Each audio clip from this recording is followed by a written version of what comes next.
How do you paint a tree in the background so it feels soft and atmospheric while keeping the main subject in the foreground sharp and powerful? Hi friends, in this video I'll take you through my process of creating the Guardian's Walk, an original oil painting on linen canvas. I will share my selection of earthy tones on the palette and brushwork along the way. I have already toned my canvas with burnt sienna thinned with solvent and loosely sketched the composition freehand using the grid method. I had swatched some oil colors prior and desaturated them using titanium white to see the lighter values. This painting is going to be a muted earth tone heavy palette. For most of this painting throughout all the stages, I have used convenience colors from the tube since I needed them in large amount. For my first stage of the underpainting, I select olive green, Terre Verte, Burnt Umber, Burnt Sienna, Prussian Blue, Naples Yellow, Cadmium Orange and Titanium White. Using almost half solvent to medium ratio, I use a flat house brush to put down the base colors. I'm using olive green for the backdrop of the banyan tree trunk and branches. It is a Camlin convenience color that is a mix of PY83 or a diarylide yellow, phthalo blue, lamp black and PR101, which is synthetic red oxide found in burnt sienna. These pigments come together to form a balanced, muted earthy tone, perfect for natural darks. In parts of the background foliage, I use Terre Verte as the base, which has some common pigments with olive green, but has more yellow greens and no black added in. I put in a placeholder for the lit path with some light tint of Naples yellow mixed in with some neutral shades that are forming organically on my palette. I use broad gestural strokes to cover ground and let the edges of the flat brush define the early shapes. For the elephant, I use Burnt Umber, which is a reddish warm brown and will form a nice undertone to work the subsequent layers on.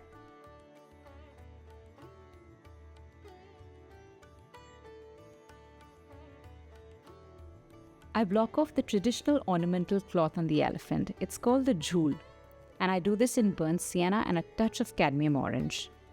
I know in the end this probably will be the only pop of bright color in the painting.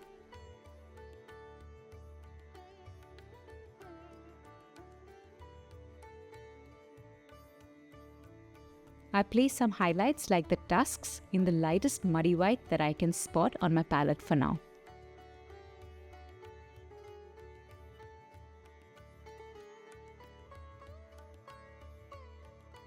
I then begin working on defining the darks of the banyan tree using a mix of Prussian blue and burnt umber.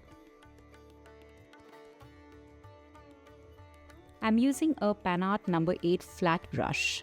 It has a long handle and I'm holding it closer to its rear end, and this helps keep the brush strokes free and dynamic. And importantly, beyond the initial sketch on the toned canvas, I'm actually not drawing or outlining the form of the tree trunk and its branches and then filling it in with oil paints. That approach almost always creates stiff and unnatural edges. Instead, I'm trying to use the brush itself as the drawing plus the filling tool at the same time. And here's how that works. I'm blocking in the masses. So I'm starting by loading the brush and thinking of painting the shapes of the colors rather than the outlines. I lay down the broader swatches of green-brown mixtures directly with a mass of trees and branches intertwined. And as I move the brush around, I let the pressure, angle and the type of stroke decide how soft or broken the edges become. So the edges are forming as I paint. Or in other words, let edges happen. So the next day, I load a fresh paper palette with almost the same colors and a few additions like raw umber, yellow ochre, sap green and vermilion hue, some of the brighter colors. I'm not using any solvent at this stage, and I'm using less medium to paint ratio, aiming to keep the paint thicker than the previous layers. This raw umber has a cool grey tone to it and is perfect for setting up the local or intrinsic color of the elephant.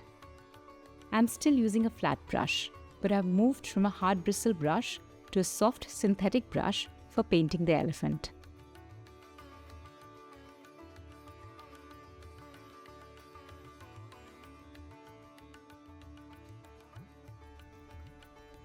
Mixed with reddish hues of burnt umber in places, titanium white, and some Prussian blue, I can get a degree of light and darker tones to lay down the first pass of colors onto the elephant.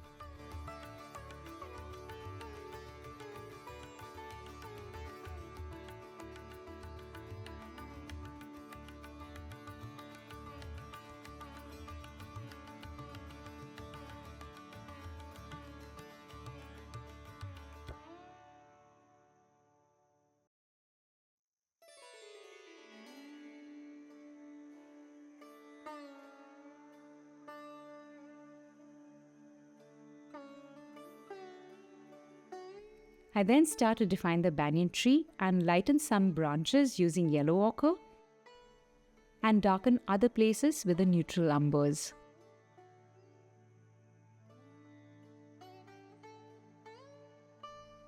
I also add tinted highlights to suggest light peeking through some breaks in the canopy above.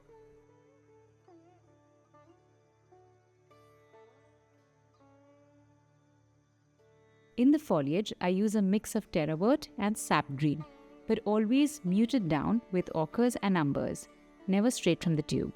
That's what keeps greens natural. My end vision for this painting is to have a fine oil art feel to it and to not have any bright color pop, except the red of the ornamental cloth. And so I know I have work to do to keep layering muted and bright colors in the background until I achieve a balance I'm happy with.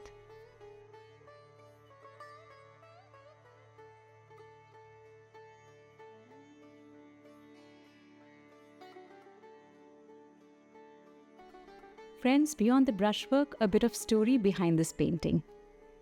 The Guardian's Walk depicts a stately elephant, revered as a sacred symbol of wisdom, strength and protection, walking beneath the canopy of a mature banyan tree. The banyan tree, called the tree of life in India, represents longevity, shelter, and continuity. Its expansive branches and vast roots echo the interconnectedness of life, offering protection and grounding. As this elephant, perhaps a young leader, steps into the lit path, it embodies the harmony of strength and serenity, walking with quiet dignity on a path of light and wisdom. This painting is a commission artwork I've created, and I'm so grateful to my patrons.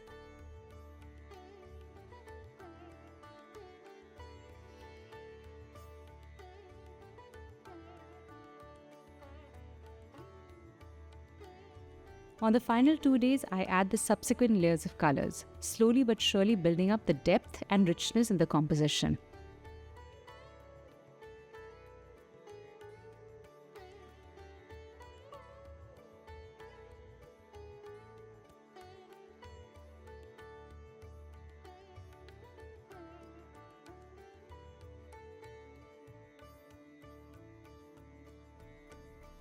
One of the most important lessons in this painting for me was about edges. In the banyan tree, I soften the edges with loose, broken brush strokes. Sometimes I drag the brush across the canvas just to blur forms together. This keeps the tree atmospheric, important but never dominant. Similarly, using colors built up over layers, never too contrasting, and carrying common pigments between edges helps keep the edges soft.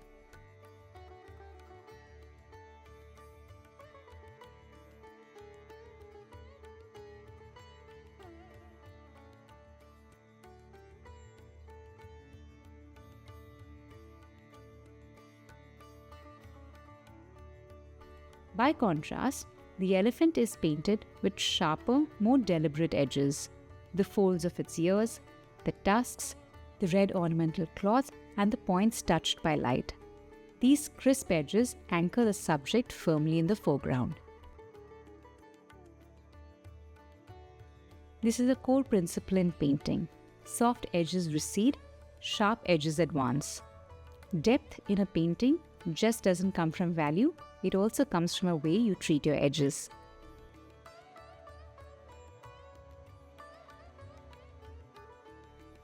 An important point about this palette is that a lot of the paints are semi-transparent and will dry darker than masked stone.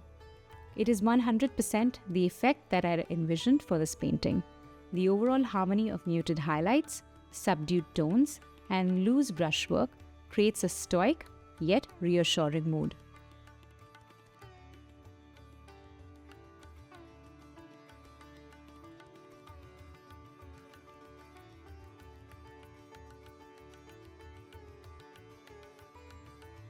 In short, through the whole painting, I worked with 3 anchor points: the Banyan backdrop, atmospheric and not dominant; the guardian elephant, which is the main subject and symbol of strength. The eye is drawn to its bright ornamental cloth and tusk; and the softly lit path, guiding both the subject and the viewer's eyes forward. Friends, thanks so much for watching. If you like this video, do give it a like and share it with your friends. I'll see you in my next video. Until then, happy painting!